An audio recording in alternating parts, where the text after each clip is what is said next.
China's proposed tariffs clearly dragging on the market. And look, just look, who is our guest this morning. Put him on. Please. There you go. I know that man. Everybody knows this man. Let me say right from the get-go, Larry Kudlow is an old colleague, friend of mine, and I think he's a truly great guy. And he's the new chief economic advisor to the president. All right, Larry, let's wade right into it. Thank you, Stu. Thank you. Yeah, you're welcome. You're welcome. Talk's cheap, Larry. Talk's cheap. Now, is this a trade war? Because that's what the market's worried about.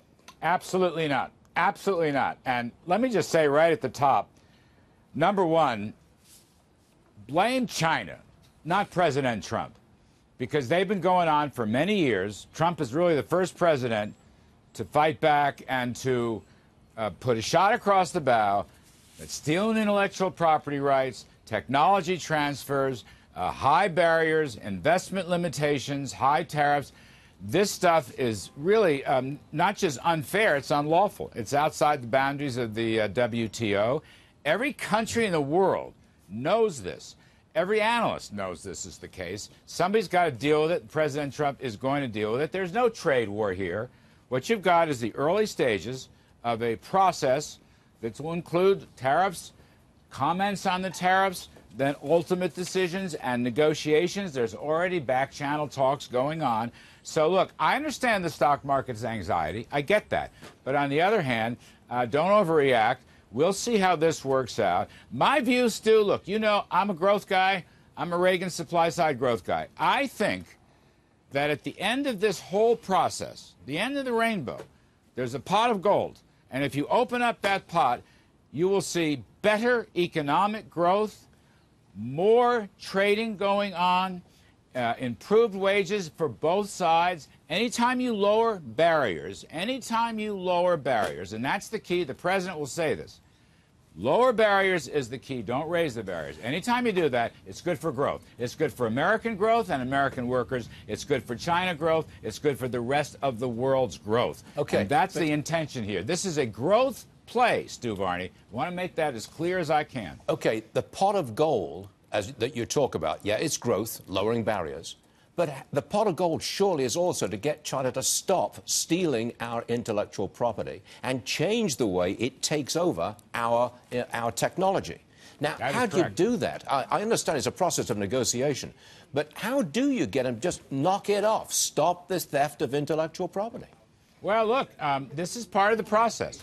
And I'm not a fan of tariffs. I'm a free trader by and large. But I think the president is completely right to take these actions. Now, China is going to have its own tariff process. Bear in mind, Stu, these are just the first proposals, okay? In the United States, at least, we're putting it out for comment. It's going to take a couple months. I doubt if there'll be any concrete actions for several months. We'll see how that plays out. Nothing concrete has actually happened. These are proposals. But the message is clear. China has got to stop these unfair and illegal trading violations. They must. They've done it for years. They're operating outside the WTO. You know, part of the process here is the United States is going to the World Trade Organization. And I also I'd be very surprised if we didn't have huge backing.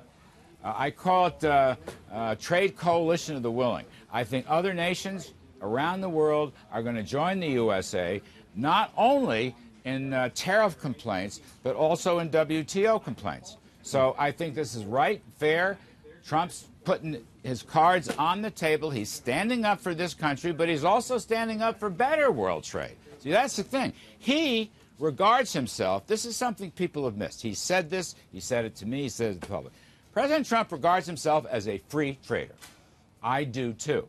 But the path to free trade, real free trade, must include tremendous reforms into stopping these illegal and unfair trading practices, which you mentioned. Stealing intellectual property rights, technology transfers. China has a lot of tariffs on our products going in. They have a lot of barriers. So this has got to stop. It's a free trade action at the end of the day, which is pro-growth. But we're going to have to grind it out and let the rest of the world know that President Trump in the USA means business. I take it that there are talks going on under the surface. I take it we've got a team in place, they've got a team in place. What's the mood between the two? Because obviously both sides realize that there's no win in a real trade war. So what's the mood? I mean, is there a realization that this thing has to come to a conclusion? What I can say here is that President Trump has a very good relationship, as you know, Stu, with President Xi, and also with President Xi's sub-cabinet or cabinet advisors. And we will all be involved in these discussions over a period of time. So I don't want to make any predictions. I don't want to make any descriptions. I'm just saying that it's an unusually good relationship between the U.S. and China and between the two heads of states, and I regard that as very positive, very hopeful. The President Xi does not want to lose face. He cannot back down publicly. He can't do that. Well, I don't know. Backing down is kind of a funny way to put this. This is business. This is the business of government and the business of business. And it's not a question of backing down. We have a case against them.